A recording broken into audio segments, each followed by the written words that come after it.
Hi friends, welcome back to my channel. അപ്പോൾ നമുക്ക് നെല്ലിക്ക കൊണ്ട് ഒരു ഒഴിച്ചെറിയുടെ റെസിപ്പി നോക്കാം കേട്ടോ. നല്ല ടേസ്റ്റി ആയിട്ടുള്ള ഹെൽത്തി ആയിട്ടുള്ള റെസിപ്പിയാണ് കേട്ടോ. നല്ല ടേസ്റ്റാണ്. ഈ ഒരു കറി മതി നമുക്ക് ചോറിനാണ്. ഇതിനായിട്ട് വേണ്ടത് അത്യാവശ്യം വലിപ്പമുള്ള ഒരു 3-4 നെല്ലിക്ക മതിയാവും. അപ്പോൾ അതിന് ശേഷം നമുക്കിതിനകത്തേക്ക് പച്ചമുളക് വേണം, ഒരു 2 വെളുത്തുള്ളി വേണം കേട്ടോ. അപ്പോൾ ഇത് ഇത്രയാണ് എടുത്തിരിക്കുന്നത്. ഈ നെല്ലിക്ക നമുക്ക് നന്നായിട്ട് കഴുകി വൃത്തിയാക്കിയതിന് ശേഷം ചെറിയ പീസാക്കി ഒന്ന് കട്ട് ചെയ്തെടുക്കാം. അരിയൊക്കെ റിമൂവ് ചെയ്തതിന് ശേഷം ഒരുപാടങ്ങ് നൈസായിട്ട് എടുക്കണ്ട, കുറച്ച് തിക്കായിരിക്കണം. ഒരുപാട് കനം കുറച്ചെടുത്ത് കഴിഞ്ഞാൽ പെട്ടെന്ന് തന്നെ ഉടഞ്ഞു പോകും കേട്ടോ. അപ്പോൾ അതുകൊണ്ട് തന്നെ അത്യാവശ്യം തിക്കായിട്ട് എടുക്കണം, എന്നാൽ ഒരുപാടങ്ങ് തിക്കാവാനും പാടില്ല. ആ ഒരു പരുവം കേട്ടോ. അങ്ങനെ നമുക്ക് ഓരോന്നും കട്ട് ചെയ്ത് മാറ്റി വയ്ക്കാം. അപ്പം ഞാൻ ഇത് കട്ട് ചെയ്തെടുത്തിട്ടുണ്ട്. ഇതാണ് ഈ ഒരു പരുവത്തിൽ. കണ്ടോ, ഒരു 3-4 എണ്ണം മതിയാവും.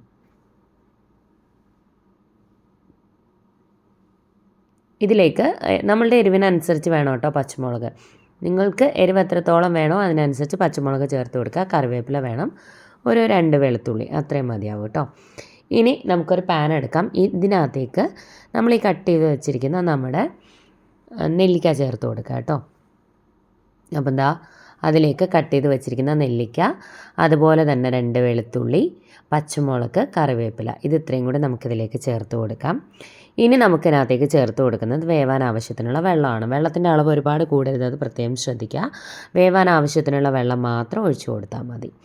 ഇനി ഇത് നന്നായിട്ട് തിളച്ച് നല്ലപോലെ ആ നെല്ലിക്കയൊക്കെ നന്നായിട്ടൊന്ന് സോഫ്റ്റായിട്ട് വരണം കേട്ടോ. പക്ഷേ നെല്ലിക്ക ഉടഞ്ഞു പോകരുത്, അത് പ്രത്യേകം ശ്രദ്ധിക്കുക.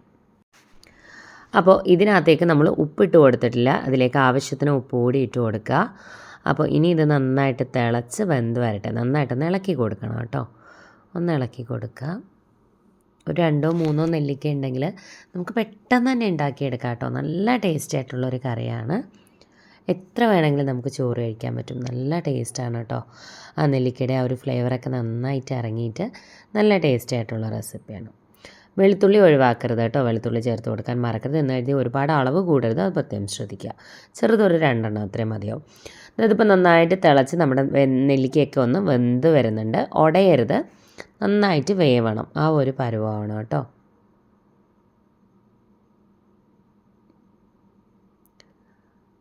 അപ്പോൾ ഇതൊന്നായി വരട്ടെ. ഈ സമയത്ത് നമുക്ക് ഇതിനകത്തേക്കുള്ള അരപ്പ് തയ്യാറാക്കി എടുക്കണം. അതിനായിട്ട് നമുക്ക് തേങ്ങ വേണം, അതുപോലെ തന്നെ ചെറിയുള്ളി വേണം. ഇതെല്ലാം കൂടി ചേർത്തിട്ട് നമുക്ക് നല്ല ഫൈനായിട്ട് അരച്ചെടുത്ത് കൊണ്ടുവരണം കേട്ടോ. അപ്പോൾ അതിനുള്ള അരപ്പിനുള്ളത് നമുക്ക് തയ്യാറാക്കാം. ഇത് ബാക്കി വെന്ത് വരുമ്പോഴേക്കും, നന്നായിട്ട് വെന്ത് വരുന്നൊരു സമയത്ത് നമുക്ക് അരപ്പിനുള്ള കൂട്ട് തയ്യാറാക്കാം. ഇനി ഞാനിതൊന്ന് അടച്ച് വെച്ച് കൊടുക്കുകയാണ് കേട്ടോ. അതൊന്ന് വെന്ത് വരട്ടെ. കുറച്ച് നേരം കൂടി നമുക്കൊന്ന് വെയിറ്റ് ചെയ്യാം. അപ്പോൾ ഇതിനകത്തേക്ക് നമ്മൾ ഒരു 1.5 പിടിയോളം തേങ്ങ എടുത്തിട്ടുണ്ട്. ഒരു 5 ചെറിയ ഉള്ളി, നല്ല ചെറുതാണ് കേട്ടോ. ഒരു 1/4 ടീസ്പൂൺ മഞ്ഞൾപ്പൊടി, കുറച്ച് മുളക് പൊടി, ഒരു 1/2 ടീസ്പൂണൊക്കെ നിങ്ങളുടെ എരിവിനനുസരിച്ച് ചേർത്ത് കൊടുക്കുക. കാരണം നമ്മൾ ഓൾറെഡി പച്ചമുളക് എടുത്തിട്ടുണ്ട്. അതുകൊണ്ട് തന്നെ മുളക് പൊടിയുടെ അളവ് നിങ്ങളുടെ ടേസ്റ്റിനനുസരിച്ച് ചേർക്കാം. ഒരു 1.5 പിടിയോളം തേങ്ങ എടുത്തിട്ടുണ്ട് കേട്ടോ. അപ്പോൾ അത് നന്നായിട്ട് ആയി വന്നിട്ടുണ്ട്. നമുക്ക് ഈ സമയത്ത് തേങ്ങ കുറച്ച് വെള്ളം ഒഴിച്ച് നല്ല ഫൈനായിട്ടൊന്ന് അരച്ച് കൊണ്ടുവരാം കേട്ടോ. തേങ്ങയും മഞ്ഞൾപ്പൊടിയും മുളക് പൊടിയും ചെറിയ ഉള്ളി എല്ലാം കൂടെ ചേർത്തിട്ട് നല്ല ഫൈനായിട്ട് അരച്ച് കൊണ്ടുവരാം. അപ്പം നെല്ലിക്ക വെന്ത് വരുമ്പോൾ നമുക്കിതിനകത്തേക്ക് ഈ ഒരു പരുവം കേട്ടോ, ഉടയാതെ ഈ ഒരു പരുവത്തിലാവുമ്പോൾ നമ്മൾ അരച്ച് വെച്ചിരിക്കുന്ന കൂട്ടത്തിലേക്ക് ചേർത്ത് കൊടുക്കാം. എന്നിട്ട് ആ മിക്സിയുടെ ജാറ് കഴുകി ഒരു ഇത്തിരി വെള്ളം കൂടി നമുക്കിതിലേക്ക് ചേർത്ത് കൊടുക്കാം കേട്ടോ. ആദ്യം നെല്ലിക്ക വേവിക്കുമ്പോൾ ഒരുപാട് വെള്ളം ഒഴിച്ച് വേവിക്കരുത്. കാരണം നമ്മളിങ്ങനെ വെള്ളം ഒഴിക്കുന്ന ഒരു സ്റ്റേജിൽ അത് ഒരുപാട് അങ്ങ് ലൂസായി പോകും കേട്ടോ. അതുകൊണ്ടാണ്. ഇനി നന്നായിട്ടൊന്ന് ഇളക്കി കൊടുക്കാം. ചിലർ ഈ അരപ്പിനകത്ത്, ഈ തേങ്ങ അരയ്ക്കുന്ന അരപ്പിനകത്ത് ചെറിയൊരു പൊട്ട് പുളി കൂടി ചേർത്തിട്ട് അരച്ചെടുക്കും കേട്ടോ. പക്ഷേ വീട്ടിൽ അമ്മയൊക്കെ ചെയ്യുമ്പോൾ ഇതിലേക്ക് നമുക്ക് ആവശ്യത്തിന് ഉപ്പ് ചേർത്ത് കൊടുക്കാം. അപ്പോൾ അമ്മ ചെയ്യുമ്പോൾ പുളി അധികം ചേർക്കാറില്ല. കാരണം പുളി ഇഷ്ടമുള്ളവർക്ക് മാത്രം പുളി ചേർത്ത് കൊടുത്താൽ മതി. ഒരു പൊട്ട് ചേർത്ത് കൊടുത്താൽ മതി തേങ്ങയിൽ അരച്ച് ചേർക്കുക. പക്ഷേ സാധാരണ രീതിയിൽ, കാരണം നെല്ലിക്ക ആകുമ്പോൾ അതിരിക്കുമ്പോൾ അങ്ങനെ പുളി ഇറങ്ങും. അപ്പം നമ്മൾ പുളി കൂടി ചേർത്ത് അരച്ച് കഴിഞ്ഞാൽ പുളി ഒരുപാട് കൂടിപ്പോവും. അപ്പോൾ അത്രയും പുളിയുടെ ടേസ്റ്റ് ഇഷ്ടമല്ലാത്തവർക്ക് പുളി ചേർക്കണം എന്നില്ല. പുളി ചേർക്കാതെയാണ് കൂടുതൽ ടേസ്റ്റ് കേട്ടോ. പക്ഷേ ചിലർ ചെയ്യുമ്പോൾ പുളി ചേർത്ത് അരയ്ക്കാറുണ്ട്. അപ്പോൾ അങ്ങനെയുള്ളവർക്ക് അത് ചേർത്ത് അരയ്ക്കാം. ഇനി ഒരുപാടിട്ടങ്ങ് വെട്ടി തിളപ്പിക്കേണ്ട, ജസ്റ്റ് ഒന്ന് തിളച്ച് വന്നാൽ മതിയാവും. ഒന്ന് തിളച്ച് വരുമ്പോൾ നമുക്ക് ഇളക്കി കൊടുത്ത് ഒന്ന് ചൂടാക്കി എടുക്കുക. ഒരുപാടിട്ട് തിളച്ച് കഴിഞ്ഞാൽ ആ ഒരു ടേസ്റ്റ് മാറിപ്പോവും. അപ്പോൾ ആ ഇരിക്കുമ്പോൾ ആ നെല്ലിക്കയുടെ ആ ഒരു ഫ്ലേവറൊക്കെ നന്നായിട്ട് ഈ കറിയിലേക്ക് ഇറങ്ങും കേട്ടോ. അപ്പോൾ പുളി ചേർക്കാതിരിക്കുകയാണ് കൂടുതൽ ടേസ്റ്റ്. അപ്പോൾ ഇതിനകത്തേക്ക് നമുക്കൊരു 2 നുള്ള് ഉലുവ വറുത്ത് പൊടിച്ച പൊടി കൂടി ചേർത്ത് കൊടുത്തതിന് ശേഷം കുറച്ച് കാര്യങ്ങൾ കൂടിയുണ്ട്. നമുക്ക് ഫ്ലെയിം ഓഫ് ചെയ്ത് കൊടുക്കാം.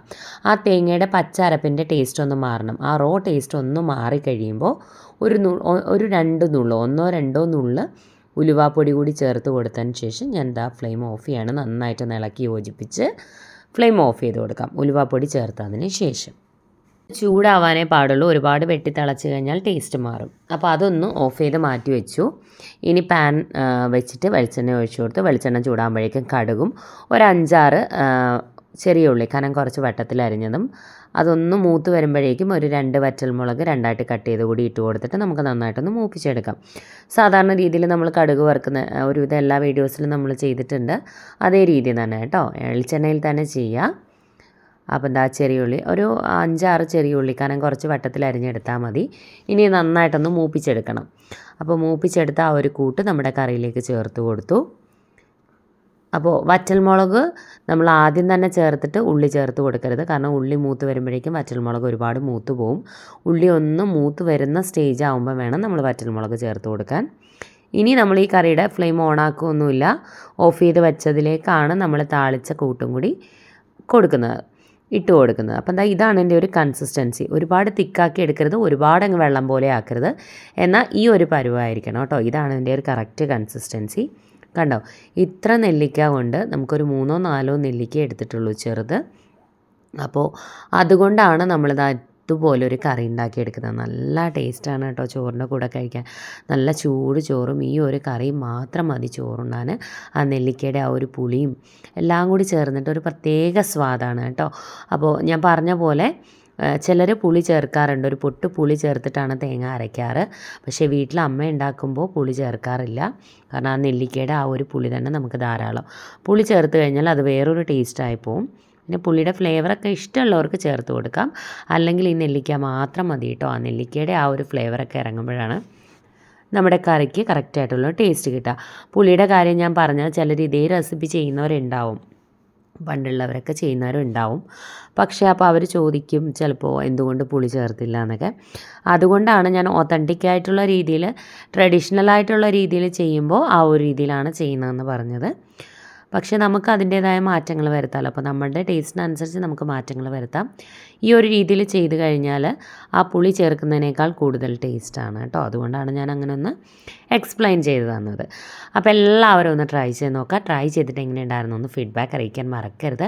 ഇതുപോലെയുള്ള റെസിപ്പീസൊക്കെ ഇഷ്ടമാകുന്ന ഫ്രണ്ട്സിനും ഫാമിലിയിലും ഒക്കെ ഉള്ളവരുണ്ടെന്നുണ്ടെങ്കിൽ വീഡിയോസ് ഒന്ന് ഷെയർ ചെയ്ത് കൊടുക്കണേ. ചാനലൊന്ന് സപ്പോർട്ട് ചെയ്യാൻ പറയാനും മറക്കരുത്. അപ്പോൾ നമുക്ക് പുതിയൊരു റെസിപ്പിയുമായിട്ട് വീണ്ടും കാണാം. Thank you friends. Thanks for watching.